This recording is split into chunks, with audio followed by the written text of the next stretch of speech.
धान की फसल के लिए सल्फर इतना ज़्यादा महत्वपूर्ण है जिसको आपको अपनी फसल में डालना बहुत ज़रूरी रहता है। आज के इस वीडियो में हम जानेंगे धान की फसल में सल्फर आपको कब, कैसे और कितनी डालनी चाहिए। दोस्तों, सल्फर के क्या-क्या फ़ायदे रहते हैं, सारी डिटेल से जानकारी आपको मिल जाएगी, क्योंकि कहते हैं सल्फर एक फ़ायदे अनेक, ये भी सिद्ध होता है।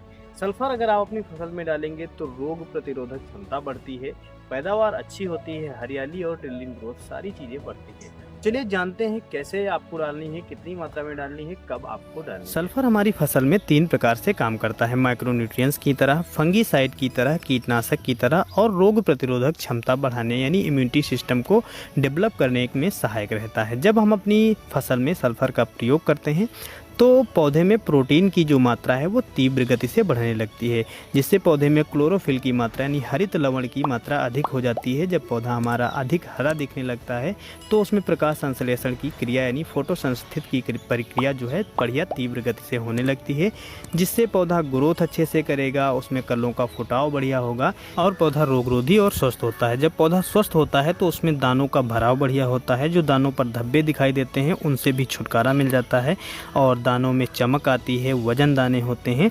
और साथ ही जो मक्खी कीट होते हैं, छोटे छोटे कीट इंसेक्ट्स जो होते हैं जो हमारी फसल को नुकसान पहुंचाते हैं या गंधी इत्यादि जो आती है उस पर भी कंट्रोल करता है।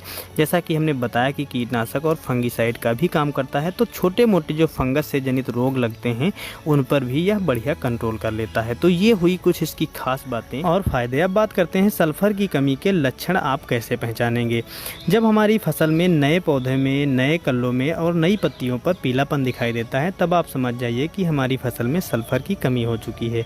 वैसे तो पीलापन नाइट्रोजन, मैग्नीशियम और जिंक की कमी के कारण भी होता है, लेकिन वो जो लक्षण है कुछ अन्य प्रकार से दिखाई देते हैं। तो ये तो सारी बातें हो गई सल्फर के प्रयोग के फायदे के बारे में और इसके लक्षण आप कैसे पहचानेंगे कि हमारी फसल में सल्फर की कमी हो गई है। अब बात कर लेते हैं इसको किन खादों के साथ मिलाकर दे सकते हैं और स्प्रे अगर करना चाहते हैं तो कैसे कर सकते हैं, कितने दिनों तक इसका प्रयोग किया जा सकता है। धान की रोपाई के बाद अगर आपने अपनी फसल में एसएसपी यानी सिंगल सुपर फास्फेट का प्रयोग किया है तो आपको सल्फर देने की ज़रूरत नहीं पड़ेगी। अगर आप चाहते हैं तब भी आप अपनी फसल में 3 से 4 केजी प्रति एकड़ के हिसाब से सल्फर का प्रयोग कर सकते हैं, जिसमें आप किसी भी खाद के साथ मिलाकर प्रयोग कर सकते हैं। और वहीं अगर आपने अपनी फसल में एसएसपी की जगह पर एनपीके या डीएपी का प्रयोग किया है तो आपको सल्फ़र देने की काफ़ी ज़्यादा ज़रूरत होती है। सल्फ़र आप 90% जो WDG फार्म में आती है उसको आप 5 से 6 केजी प्रति एकड़ के हिसाब से ज़रूर दें, जिसको आप यूरिया के साथ और एनपीके 19-19-19 052-34 के साथ दे सकते हैं। अगर आप इसके साथ जिंक देना चाहते हैं तो आप सल्फ़र और जिंक दे सकते हैं, लेकिन उसके साथ में आप एनपीके 19-19-19 18-18-18 052-34 नहीं दे सकते हैं। इसके स्प्रे के अगर डोज में आप प्रयोग करना चाहते हैं तो जो सल्फर है उसका 1 केजी प्रति एकड़ के हिसाब से आप इसका स्प्रे कर सकते हैं। किसी भी एनपीके या घुलनशील कोई भी उर्वरक है उसके साथ मिलाकर आप इसका घोल बनाकर प्रयोग कर सकते हैं।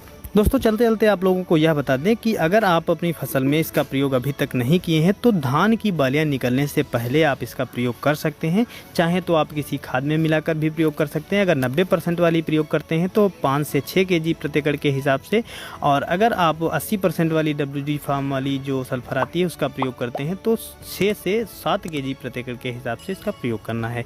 स्प्रे के माध्यम से प्रयोग करना चाहते हैं तो 1 किलो प्रति एकड़ के हिसाब से आपको प्रयोग करना है।